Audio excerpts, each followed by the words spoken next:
L'Exode, chapitre 14. L'Éternel parla à Moïse et dit : Parle aux enfants d'Israël, qu'ils se détournent, et qu'ils campent devant Pi-Hahiroth, entre Migdol et la mer, vis-à-vis de Baal-Tsephon. C'est en face de ce lieu que vous camperez, près de la mer. Pharaon dira des enfants d'Israël : Ils sont égarés dans le pays. Le désert les enferme. J'endurcirai le cœur de Pharaon, et il les poursuivra. Mais Pharaon et toute son armée serviront à faire éclater ma gloire, et les Égyptiens sauront que je suis l'Éternel. Et les enfants d'Israël firent ainsi. On annonça au roi d'Égypte que le peuple avait pris la fuite. Alors le cœur de Pharaon et celui de ses serviteurs furent changés à l'égard du peuple. Ils dirent : Qu'avons-nous fait en laissant aller Israël, dont nous n'aurons plus les services? Et Pharaon attela son char, et il prit son peuple avec lui. Il prit 600 chars d'élite, et tous les chars de l'Égypte. Il y avait sur tous des combattants. L'Éternel endurcit le cœur de Pharaon, roi d'Égypte, et Pharaon poursuivit les enfants d'Israël. Les enfants d'Israël étaient sortis la main levée. Les Égyptiens les poursuivirent, et tous les chevaux, les chars de Pharaon, ses cavaliers et son armée, les atteignirent campés près de la mer, vers Pi-Hahiroth, vis-à-vis de Baal-Tsephon. Pharaon approchait. Les enfants d'Israël levèrent les yeux, et voici, les Égyptiens étaient en marche derrière eux. Et les enfants d'Israël eurent une grande frayeur, et crièrent à l'Éternel. Ils dirent à Moïse : N'y avait-il pas des sépulcres en Égypte, sans qu'il fût besoin de nous mener mourir au désert? Que nous as-tu fait en nous faisant sortir d'Égypte? N'est-ce pas là ce que nous te disions en Égypte? Laisse-nous servir les Égyptiens, car nous aimons mieux servir les Égyptiens que de mourir au désert. Moïse répondit au peuple : Ne craignez rien. Restez en place, et regardez la délivrance que l'Éternel va vous accorder en ce jour. Car les Égyptiens que vous voyez aujourd'hui, vous ne les verrez plus jamais. L'Éternel combattra pour vous, et vous, gardez le silence.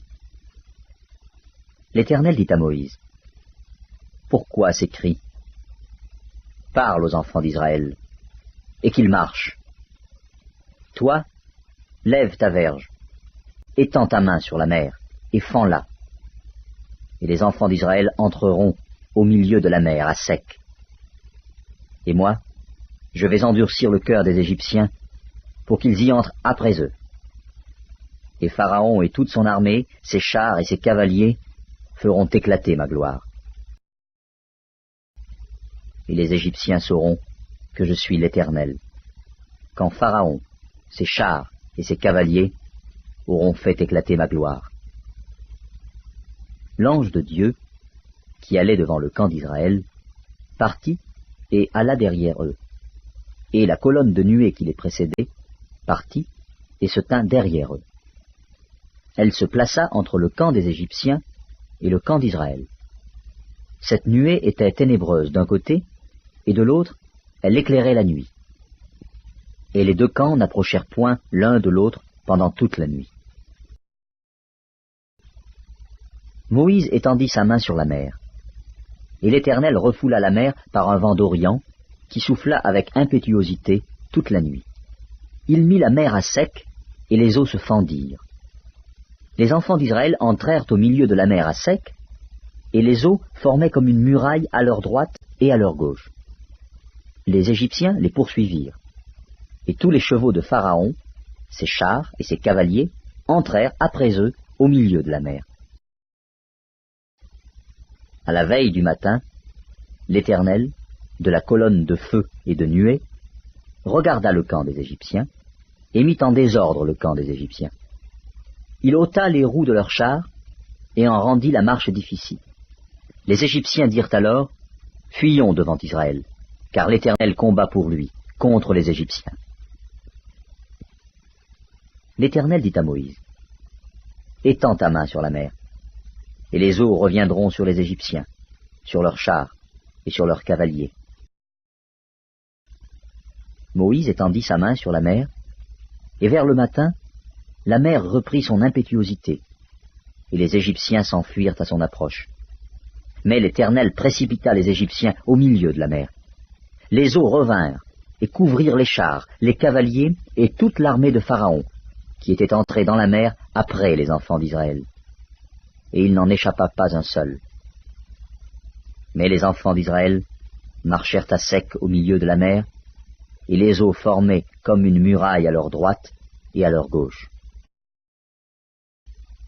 En ce jour, l'Éternel délivra Israël de la main des Égyptiens. Et Israël vit, sur le rivage de la mer, les Égyptiens qui étaient morts.